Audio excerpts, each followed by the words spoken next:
Ndabaramukije mwese abanywanyi b'ibiganiro byacu abatwumviriza murere mu bice bigiye bitandukanye turabifuriza ibihe byiza cyane tunabifuriza agatondo keza kuba twumviriza bari ngaha mu gihugu cacu c'u Burundi ndetse n'abandi batwumviriza bari mu karere k'ibiyaga binini no hirya no hino ku isi ikaze ngakuri no bonesha kure yacu nayo yanyu ya Burundi News TV imbonesha kure imwe rudende ibandanya kubashikiriza amakuru akomeye cyane amakuru yihuta adafise vumbi by'umwarika bagaruka kubikomeje kugenda biravugwa.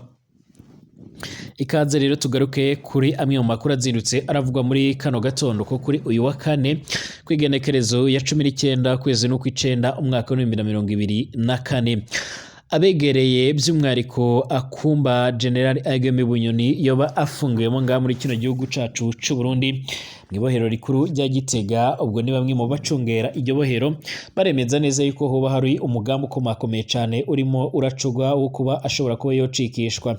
Ni mu nyuma y'uko rero by'umwariko hamaze imisi ishika kuri 2 mu masaha y'umugoroba ngo haza abantu by'umwariko baje kumuramutsa canga se baze kumuraba mu gihe hari hasanzwe hazwi yuko by'umwariko abo mu muryango wiwe gusa ari we bemerewe kuba boza kumuramutsa canga se kureba uko yoba amerewe. Ni mu gihe kandi hari amakuru avuga yuko abo bose baza by'umwariko bigaragara yuko ari bamwe mu bantu bakomakomeye cyane nyamara bakaza bari kumwe n'abarongoye iryo bohero kugeza by'umwariko atabyango ngombwa cyangwa se batashobora kuba bobuzwa mu kuba bobonana nawe ndetse bakanaganira umwanya munini. Hagiye haravugwa inkuru nyinshi cyane zigiye zitandukanye zivuga yuko rero uyu mugabo ashobora kuba yaracitse cyangwa se ashobora kuba yaraturutse ibohere icyakora by'umwariko amakuru y'ibanga twaciye turahabwa numwe mu barongoye iri bohero numwe mu bacungera kuri iryo bohero yavuze ko hari amakenga menshi cyane by'umwariko ndetse nguko ibintu byari bimeze mbere ngo ntago ariko bikimeze uburyo umutekano wabaga ukajijwe cyane mu gihe yarakimara kuba yofatanwa itelefone ubu ngubu byamaze kugenda by'umwariko birahagarara gushika ubu ngubu rero akaba arekuriwe guhura n'abantu bamwe na bamwe ndetse abandi bakaba bavuga yuko by'umwariko ibi ngibi ari ukukomeza kugenda bajijisha ndetse ngo baba hari umugambi ukomakomeye cyane. Bivugwa ko kandi mu baba baherutse kuza kumuramutsa haba harimo by'umwariko na Pierre Nkurukiye by'umwariko asanzwe aravugira ubutegetsi ngaha mu gihugu cy'u Burundi mu byajejwe harimo n'intwaro yo hagati. Turaza kurabira hamwe kandi amakuru akomeje kugenda aravugwa by'umwariko nk'uko bikomeje kugenda biratangazwa cyane amakuru agendanye n'abantu bakomeje kugenda baranyuruzwa nga muri kino gihugu cy'u Burundi. Turaza kurebera hamwe kandi ibikomeje kugenda biratangazwa hirya no hino ku isi by'umwariko turaza kwerekeza muri Repubulika iharanira intwaro rusange ya Kongo nk'uko bikomeza kugenda biratangazwa. Hakaba hariko bamwe mu babarizwa mu ishaka rya Joseph Kabila aho bakomeza kugenda bagaragaza ndetse banerekana neza yuko bariko baranenga Bwana Tshisekedi kuba yarafashe icemezo cyo kwikura canga se cyo kuva by'umwariko mu biganiro ndetse no kuba yarakuye Kongo mu biganiro bya Rwanda nk'uko amakuru akomeza kugenda aradusumira. Amakuru akomeza kugenda aradushikira rero akaba agaragaza neza yuko by'umwariko Bwana Tshisekedi yaba yongeye kwinjira muri gahunda ndetse na gahunda z'umugambi by'umwariko zigendanye no kugerageza kongera kwisubiza ibice na bimwe byigaruriwe n'umuhari wa M23. Hari amakuru kandi akomeje kugenda aravugwa by'umwariko umuhari wa M23 waba warasohoye itangazo ryagiye agaragara ku mugoroba w'ejo aho bashimangiraga yuko nabo biteguye ingwano ndetse barakomeza kugenda barigwanaho 5-5. Ndabaha ikaze mwese rero abanywanyi b'ibiganiro byacu abatwumviriza baherereye mu bice bigiye bitandukanye abari ngaha mu gihugu cacu c'u Burundi turayifuriza kumererwa neza cyane abatwumviriza bari mu ntara zigiye zitandukanye by'umwariko abari mu mugwa mukuru w'ubutunzi wa Bujumbura abari mu mugwa mukuru w'ubutegetsi cyangwa politike Igitega abari mu bindi bice mu makomine turabahaye ikaze ngaha kuri Burundi News TV. Turabahaye ikaze kandi abandi mutwumviriza muherereye mu bice bigiye bitandukanye birumvikana ababasha kuba batwumviriza bari ngaha mu bihugu by'ababanyi ku mugabane wa Afrika ku mugabane w'Uburaya Asia Australia Amerika ndetse n'ahandi hose turifuriza kumererwa neza cyane niba ari ubwa mbere ushitse ngaho rero kuri ndomonesha kure yacu ano yanyu ya Burundi News TV byonda kwanditse sabone kugira ngo ucararonka amakuru n'ibiganiro byacu aho twibanda tukanagaruka ku bikomeje kugenda biravugwa muri politique, diplomasi ndetse n'ibindi bigiye bitandukanye. Nga mu gihugu cacu c'u Burundi abacungera ibohero rifungiwemo abarimo General Aigweme Bunyoni bariyamiriza bavuga ko rero hoba hariho umugambi karundura wo kumucikisha canke wo kumutorokesha. Ni mu nyuma y'uko rero hamaze imisi haribonekeza bamwe mu bantu ngo baje kugenda baramuraba ndetse bamwe bakaza banari kumwe cyangwa se bari kumwe n'abandi bayobozi bakomakomeye cyane. Bivugwa ko rero hoba hari gutegurwa operation karundura ku buryo by'umwihariko abantu bamwe na bamwe ngaha mu gihugu c'u Burundi badashobora kuzamenya uburyo ibintu byagenze bakazasigara barabibarirwa nk'inkuru. Bivugwa ko kandi mu baherutse kuza kumureba harimo by'umwihariko na Pierre Nkurikiye asanzwe avugira ubuyobozi cyangwa se ubutegetsi ngaha mu gihugu c'u Burundi ndetse by'umwihariko mu byajejwe akaba harimo n'intwaro yo hagati. Uyu nguyu rero bivuga ko asanzwe ari umwe mu banywanyi biwe ku buryo bukomeye cyane wa General Aigweme Bunyoni ndetse by'umwihariko bikaba binavuga ko by'umwihariko asanzwe ari umunywanyi w'abarimo na General by'umwihariko Gervais Ndirakobuca asanzwe ari umushikiranganje wa mbere nga mu gihugu c'u Burundi, aho bamwe bemeza yeza yuko by'umwihariko hoba hari gahunda ndetse n'umugambi uhuriweho n'aba bategetsi bombi by'umwihariko wo kuba barashaka kuba bocikisha uyu mugabo muri rusange. Ni mu gihe rero abantu batiyumvisha cyangwa se batumva neza uburyo yaba yararekuriwe kugenda arahura n'abantu bamwe na bamwe nyamara atasakwa ribayeho cyangwa se ngo babashe kuba bokumirwa, mu gihe ngaha muri kino gihugu hari hasanzwe harekuriwe abo mu muryango wiwe gusa arimo umugore wiwe ndetse by'umwihariko n'abana biwe aribo bari barekuriwe kuba boza kugenda baramureba. Hari bamwe rero bakomeza kugenda barahereza baratanga amahirwe bavuga ko rero uyu mugabo ashobora kuba yorekugwa 5 kuri 5 cyangwa se isaha ku yindi, abandi bakavuga ko rero niyo bitaba ibyo ngibyo rero agomba kuzocikishwa kuko by'umwihariko afise abanywanyi biwe ndetse nabo bakoranye bakora mu nzego nkuru z'igihugu c'u Burundi. Ibi bikorwa kandi birakomeza kugenda biratera umutima uhagaze ndetse bamwe bakaba badatinya kuvuga ndetse no kugaragaza neza yuko by'umwihariko aramutse acitse cyangwa se by'umwihariko aramutse acikishijwe byaba ari akaga ndetse ari n'akamaramaza ku bigendanye n'ubutegetsi bwa General Neva wakomeje kugenda agaragaza ndetse anerekana neza yuko ata muntu n'umwe akirimo kwizera nga muri kino gihugu cacu c'u Burundi. Amakuru yihuta adafise ivumi na gato rero avuga ko ku ruhande rwa General Neva nawe yaba araradasinziriye by'umwihariko akomeza kugenda yibaza ndetse by'umwihariko anavuga ndetse anatekereza niba ashobora kuba yorekura uyu mugabo cyangwa se by'umwihariko ashobora kuba yomugumisha mu ibohero.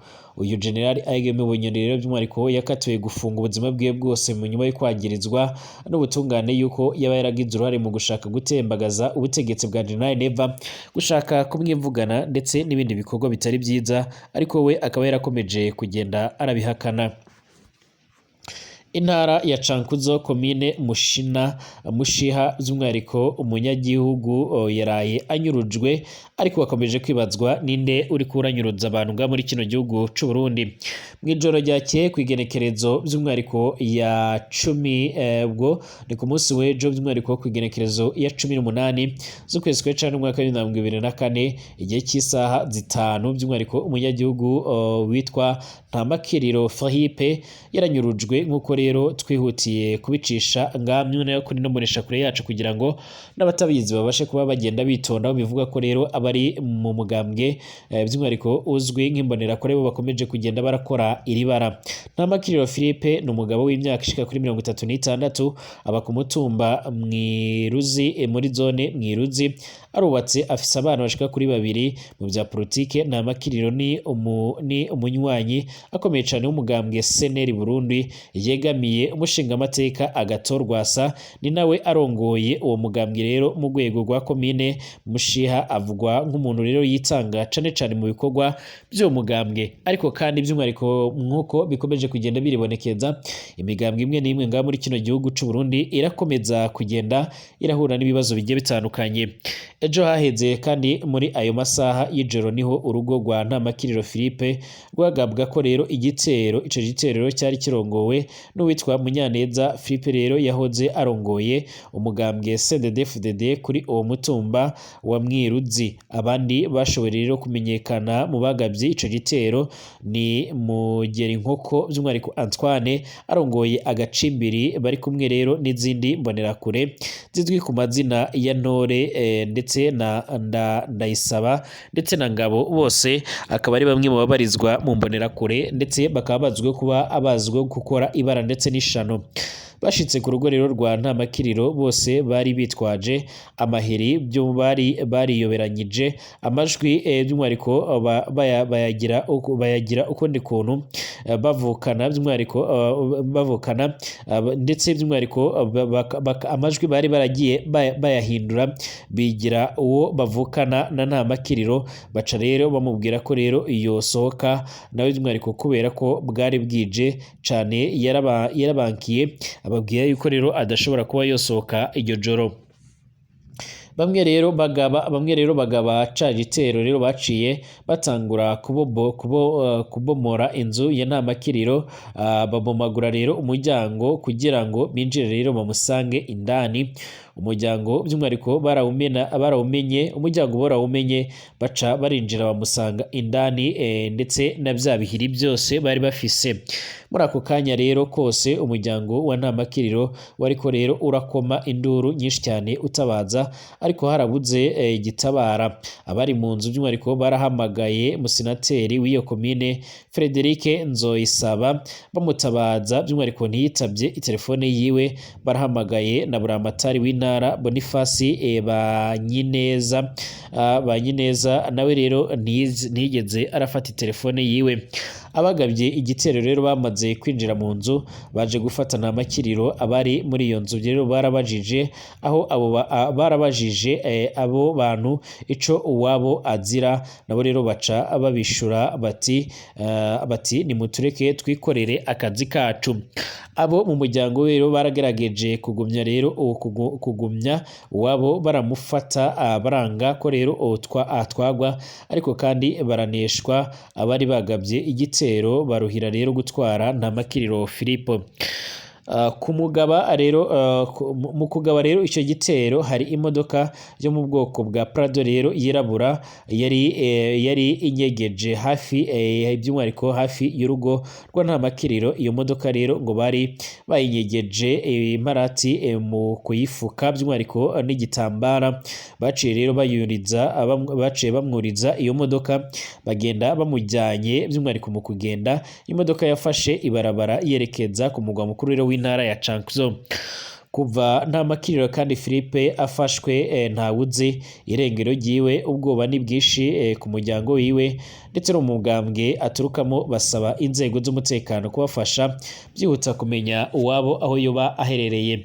Ibihe by'amatora nga mu gihugu cy'u Burundi birakomeza kugenda biragaragaramo ibihe bidasanzwe, ndetse ubu ngubu abatari bakeya bakakomeza kugenda bashimangira ko aya matora ashobora kuzagaragaramo ibihe bidasanzwe ndetse n'akandi kantu, mu gihe bagaragaza neza yuko by'umwihariko cyane abasanzwe barongoye by'umwihariko imigambwe imwe n'imwe mu ducimbiri ndetse no mu ntara no mu bice bimwe na bimwe hakomeza kugenda haribonekeza ibikorwa bigiye bitandukanye, nk'uko amakuru akomeza kugenda aradusumira. Ndetse gushika ubu ngubu abatari bakeya bakaba bakomeza kugenda bagaragaza ndetse banerekana neza yuko by'umwihariko aya matora ashobora kuzagaragaramo akamaramaza ndetse n'ishano. Twerekeze muri Repubulika Iharanira Intwaro Rusange ya Kongo. Ihuriro FCC cyangwa se Front Commune pour le Congo ry'amashaka ashyigikiye Joseph Kabila wayoboye Repubulika Iharanira Intwaro Rusange ya Kongo ryanenze ubutegetsi bwa Perezida Tshisekedi kubwo rero kurenga ku masezerano arimo rero aya Nairobi ndetse na Rwanda. Kunenga ubutegetsi bwa Perezida Tshisekedi rero ni imwe mu ngingo zikomeye cyane z'ubutumwa abahagarariye FCC bayobowe na Emmanuel Ramazani Shadari bageneye Jean Pierre Lokaliso ushejwe ubutumwa bw'amahoro mu muryango w'abibumbye, mu gihe rero ari mu ruzinduko rw'akazi muri Repubulika Iharanira Intwaro Rusange ya Kongo. Localis rero agiriye uruzinduko muri RDC mu gihe abanyepolitike batavuga rumwe rero n'ubutegetsi bwa Tshisekedi bagaragaza icyifuzo cyo gushyigikirana nawe rero kugira ngo bifatanye mu kurwanya uwo bita umwanzi w'igihugu. Iri huriro ryagaragaje ko kandi by'umwihariko mu bibazo byugarije iki gihugu harimo rero umutekano wazambye hose, ubugizi bwa nabi bwahawe intebe, kubiba rero amacakubiri mu banyagihugu ndetse no gutera ubwoba abanyagihugu ndetse no kugerageza kwica abanyepolitike batavuga rumwe n'ubutegetsi nk'uko biko biratangazwa. FCC kandi yagaragaje ko impamvu muzi z'ibibazo biri muri RDC ari ubutegetsi bubi cyane bwazanye igitugu, bityo rero ko kugira ngo RDC ibone amahoro bikwiye kwegura hashingiwe ku ngingo y'itegeko nshinga nk'uko ibiteganya. Yaragize ati FCC rero yumva ko atari ngombwa kandi ko rero atamumaro wo kuganira n'umunyagitugu uba ushaka kwerekana ko rero ibyo atekereza ari byo bifise agaciro gusa akabirutisha ibindi byose by'abandi. Iri huriro ryagaragaje ko kandi inshuro zose ubutegetsi bwa Kinshasa bwagiye mu biganiro bitigeze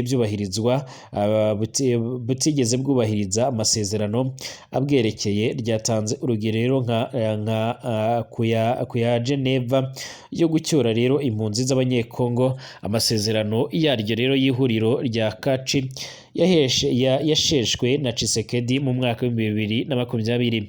Ryatanze urugero kandi ku masezerano yafatiwe i Nairobi asaba ko leta ya RDC igirana ibiganiro n'imihari yitwaje ibigwanisho ndetse n'amasezerano ya Rwanda asaba RDC n'u Rwanda gucoca amakimbirane bifitanye. Riti ntabwo rero ubutegetsi bwubahiriza amasezerano ndetse n'ibyo bwemewe Geneva, Nairobi, FCC, Kaci, Rwanda ntacyemeza ko rero azigera yubahiriza amasezerano y'ibiganiro ibyo ari byo byose byoba biriko birakogwa. Umwuka mubi kandi watutumbye hagati y'ubutegetsi ndetse na Kabila mu mwaka wa 2022 ubwo Tshisekedi yasesaga amasezerano ya FCC ndetse na Kaca by'umwihariko arebana no gusaranganya ubutegetsi. Kuva ico gihe rero by'umwihariko nta bindi bikorwa rero abanyepolitike bongeye guhuriramwo, mu gihe bivuga ko kandi Joseph Kabila yahunze igihugu mu ntangiriro za Kana mu mwaka wa 2024. Perezida Tshisekedi yatangaje ko Kabila ariwe rero washinze ihuriro rya AFC ryibumbiyemo imihari ya politike ndetse n'iyitwaje ibigwanisho. Ntaco Kabila rero avuga kuri ivyo birago icakoze. Abanyepolitike bo muri FCC rero barimo Emmanuel Ramadani Sadai wahatanye by'umwihariko na Perezida Tshisekedi mu matora yabaye mu mwaka wa 2018 bagaragaza ko rero by'umwihariko iyi ari intwaro iri kwifashishwa mu gushaka kwikiza ubuyobozi bwabo muri rusange. Mu minsi mikeya iheze nibwo hari amakuru yagiye ahagaragara yashimangiraga ndetse akanagaragaza neza yuko by'umwihariko Joseph Kabila yaba yaravuye muri Afurika y'Epfo aho yari amaze iminsi aherereye, akaba yaramaze kugenda by'umwihariko yinjira by'umwihariko mu gice mu gihugu c'Ububirigi nk'uko biriko biratangazwa. Hakomeje kugenda by'umwihariko haragaragara amakuru yihuta avuga yuko by'umwihariko ibice bimwe na bimwe byano mu gihugu ca Ukraine byamaze kwigarurirwa n'Uburusiya. Ingabo z'Uburusiya ku igenekerezo ya 18 nzeri mu mwaka wa 2024 zarafashe umujyi wa Ukraine uherereye mu ntara ya Donetsk mu nyuma yo kurusha imbaraga ingabo za Ukraine. Ikinyamakuru cya RIA Novosti gikorana na leta y'Uburusiya n'indi bimenyesha bakuru bigiye bitandukanye byo muri icyo gihugu byaremeje ko rero uyu mujyi wafashwe ndetse baza kugenda basobanura ko by'umwihariko ubwabo babashije kuronka amafoto yerekana yuko by'umwihariko abasoda bo mu Burusiya bamaze kugenda baramanikamo amabendera y'Ukraine. By'umwihariko uyu mujyi rero ukaba utuwe n'abantu bashika ku 1,500. Ni umujyi kandi uri mu birometero bike cyane bishika kuri 4 uvuye ku isangano ry'imihanda by'umwihariko ya gari ya moshi asanzwe hazwi by'umwihariko nk'ahanyuzwa ibikoresho bikomakomeye cyane byifashishwa n'abasoda ba Ukraine babagiye kwinjira bari kuganira ku mirongo y'imbere ku rugamba mu gace ka Donetsk ndetse na Donbas. amakuru yihuta adafise ivumbi na gatoya rero agaragaza neza ko inzego z'umutekano za Ukraine zikomeje kugenda ziragorwa no gusubiza inyuma ivyo bitero. Hari bamwe rero bivuga ko rero abasoda benshi ba Ukraine bakomeje kugenda baragwa kuri runo rugamba, icyakora ngo nabo ntabwo bicaye ubusa canga ngo ntibari ko bararasa amasasu canga amashaza, aho bamaze imisi by'umwihariko baragaba ibitero bikomakomeye cyane mu karere ka Kursk imbere mu gihugu c'Uburusiya. Bivuga ko Perezida Zelensky rero yabakomeje kugenda agerageza by'umwihariko kuba yosaba uruhushya rwo gutangura gukoresha zimwe mu ntwaro zirasa kure ku buryo yifuza kuba yoturutsa MONUSCO. Ndabashimiye mwese abanywanyi b'ibiganiro byacu batwumviriza muhereye mu bice bigiye bitandukanye, twongere gusubira amasaha ari imbere turabira hamwe andi makuru akomeje kugenda aravugwa.